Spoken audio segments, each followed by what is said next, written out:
Sammy Hagar was not the first call. Not the second call either. By the time Eddie Van Halen finally picked up the phone and dialed Sammy, he had already gone through a list. A long list. Some of the biggest names in music, and almost all of them said no. Over 2 different decades, 1985 and 1996, Eddie Van Halen approached vocalist after vocalist. Some were friends. Some were legends. Some were seriously considered. One of them recorded actual demo sessions. Went home believing he had the gig. And then found out he didn't, the same way you did. By reading it in the press.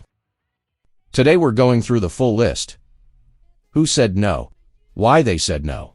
And what their decisions reveal about how Van Halen actually operated when nobody was watching. Because the story everyone knows is, Roth left and Sammy stepped in. But here's what nobody tells you. That's not what happened. By early 1985, Diamond Dave was gone. Not fired, gone. The details of how it happened depend entirely on who you ask. But the result was the same. Van Halen, the biggest arena rock band on the planet, didn't have a singer. And Eddie Van Halen didn't hold auditions. That's the part people miss. There was no open call. No submissions. No cattle call. Eddie went name by name. Artist by artist. Personally. And the first name on that list, the one he pursued hardest, was a 27-year-old woman from New York City with a voice that could strip the paint off a stadium wall. Patti Smyth. Lead singer of Scandal. If you know the 80s, you know the songs. The Warrior. Goodbye to You. Patti wasn't a fringe act. She was playing arenas. She had the voice, the credibility, the star power. And Eddie Van Halen wanted her. Bad. He started showing up at her shows. Watching her perform. One night he got up on stage with Scandal, no warning, no rehearsal, and jammed with the band in front of a live crowd. He was auditioning her in real time. In front of a paying audience. So what did she think? She confirmed the whole thing herself on the Howard Stern show. And I'm quoting here, she called the Van Halen experience a train wreck. Not the music, the lifestyle. She'd just had a baby. She was looking at the Van Halen machine up close, the parties, the chaos, the sheer velocity of it, and she made a calculation. She looked at the hottest band in the world and said, "Not my circus." 2 reasons are documented here. The baby and the lifestyle. But here's where the story gets more complicated than it looks on the surface. A lot of people pushed back with a question. Was Eddie's pursuit of Patti Smyth purely musical? Or was the offer not entirely about her voice? Patti herself never definitively denied that reading.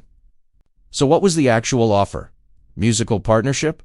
A genuine new direction for Van Halen? Or something else dressed up as a job opportunity? We're coming back to that question, because it's the question this whole story hinges on. But Patti wasn't the only name. Not even close. Let's go through the rest quickly, because each name on this list tells you something. Lita Ford. Already a rock legend from her Runaways days, EVH was reportedly interested. Lita was in the middle of launching her solo career. Kiss Me Deadly was about to go massive. No deal happened. Joan Jett. I Love Rock and Roll had just made her one of the biggest names in music. Documented interest from the Van Halen camp.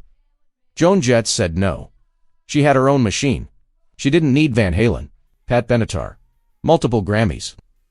Already a massive arena act. Interest reportedly existed. The conversation never advanced. Heart. Ann Wilson. One of the greatest rock voices of the era. Nothing materialized. Chrissy Hynde. The Pretenders were a legitimate rock institution. Nothing happened. Stevie Nicks, simultaneously holding down Fleetwood Mac and one of the biggest solo careers in music. The idea reportedly floated. It went nowhere. Vixen, the all-female rock band, was actually playing arenas at the time. Never went further. Now look at that list. Every single name is a woman. Not one male vocalist was seriously approached in 1985. So what does that tell you? Here's the argument that gets made, and it's a fair one. Could any of those women actually have sung Van Halen's catalog? Not covered it? Not interpreted it? Actually sung it the way it was built to be sung? Unchained. Hot for Teacher. Panama. Ain't Talking About Love. Because David Lee Roth's voice wasn't just a style, it was a specific instrument. High-pitched, bluesy, theatrical. Acrobatic. His stage presence was built on a singular energy, and he co-wrote the material. Those songs were built around his persona. None of the women on that list were doing what DLR was doing. Not because of talent. Because of direction. Because that sonic identity wasn't theirs. and Eddie Van Halen knew that. So here's the question you have to sit with.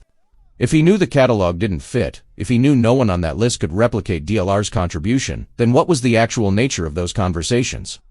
Option A. Eddie wasn't trying to replicate Dave. He was looking for a deliberate pivot, a different kind of Van Halen. That's a legitimate creative vision. Option B. The conversations were never purely musical. And here's the thing. Those two options are not mutually exclusive. Eddie Van Halen was a genius. That is not in dispute. He was also a human being, operating under enormous pressure in the most chaotic moment of his career. Both things can be true simultaneously. And the reason this matters is what happens 11 years later. Because in 1996, Eddie Van Halen does something that looks completely different on the surface. And when you put the two decades next to each other, the pattern becomes hard to ignore. When Sammy Hagar finally got the call in 1985, something happened that surprised everyone. It worked. 5150, the first album with Sammy, went to number 1. The first Van Halen album to ever hit number 1. The Hagar era produced some of the band's biggest commercial successes, but the working relationship was never easy. The tension inside the band was real and documented. And by 1996, Sammy was out. Van Halen needed a singer again. This time, Eddie didn't go back to a list of legendary names. This time, he went to one person. A single candidate. And what happened to that person is honestly the more uncomfortable half of this story. Mitch Malloy. If you don't know who Mitch Malloy is, that's kind of the point. He was a legitimate rock vocalist. Real career. Real talent. Not a household name, but not an unknown either. He had a deal with RCA. He had charted. He was the real thing. In 1996, Van Halen called him. Not to attend a show. Not for an informal jam. They called him to come in and work. Seriously. What followed was weeks of genuine sessions. Malloy went into the studio and recorded demos with the band. Full demos. Properly recorded material. He was working with Eddie Van Halen, Alex Van Halen, and Michael Anthony in the room. He's confirmed this himself publicly, in multiple interviews. He was there, and when those sessions wrapped, Mitch Malloy went home believing he had the gig. Not hoping, believing. Then Gary Cherone was announced as the new lead singer of Van Halen, and Mitch Malloy found out the same way the rest of the world did. He read it in the press. Nobody called him first. Let that land for a second. You spend weeks in the studio with one of the greatest bands in the history of rock music. You record serious material. You go home thinking you're the guy. And then you open a magazine and find out through a public announcement that you're not. That's not an audition that didn't work out. That's something different. And here's the irony that makes the whole thing sting harder. Van Halen 3, the album with Gary Cherone, was released in 1998. The lowest charting Van Halen album in the band's history. Critics rejected it. Fans rejected it. The band has essentially distanced themselves from it. Gary Cherone himself has spoken graciously about the experience, but acknowledged it wasn't what anyone hoped it would be. He's not the villain of this story. He took a job. It didn't work out. But the question just sits there. Why Cherone, when Mitch Malloy was already in the room? Already recording? Already by his own documented account, the guy? Eddie never fully explained it, and Mitch Malloy has had to live with that non-answer ever since. So, let's put both decades next to each other. A curated list of the most iconic female voices in rock approached one by one. Every single one passed. Not one was brought in for serious studio sessions.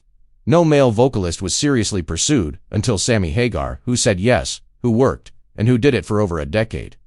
One male vocalist. Weeks of genuine studio sessions. Real demos. A real belief that the gig was his. And then a public announcement. No phone call, no conversation that said otherwise. Two different situations. Two different decades. Two different dynamics. But here's the thread connecting them. In both cases, the people who were closest to the door, who were led to believe, by their own accounts, that they were genuinely in consideration, were left without a clear explanation. Patti Smyth made her own exit. She saw the situation clearly and walked. Smart move. Mitch Malloy didn't get that choice. And then there's the deeper question this story keeps circling back to. What does the pattern of who Eddie Van Halen pursued, and how he pursued them, tell us about how the band operated when it was under pressure? I'm not going to answer that for you. Because whatever you already believe about Eddie Van Halen, I can point you to evidence that supports it. What I will say is this. Eddie Van Halen was the most gifted guitarist of his generation. Possibly of any generation. When he really played, he changed what people thought a guitar could do. Full stop. He was also complicated. The people closest to him said so. His bandmates said so. He said so himself. And that's what makes this story worth telling. Because the genius and the complication weren't separate things. They were the same thing. So here's where I'm leaving you. It's 1985. You get the call. Not as a fan, as a vocalist. Eddie has seen you play. He wants to talk. You've just heard this whole story. You know what the offer looks like up close. You know what Patty saw? You know who else said no, and why? You know what happened 11 years later to the man who said yes and still didn't get the call? Do you take the meeting? And if you do, who do you put on that stage in 1985? That's the barroom debate. Drop it below.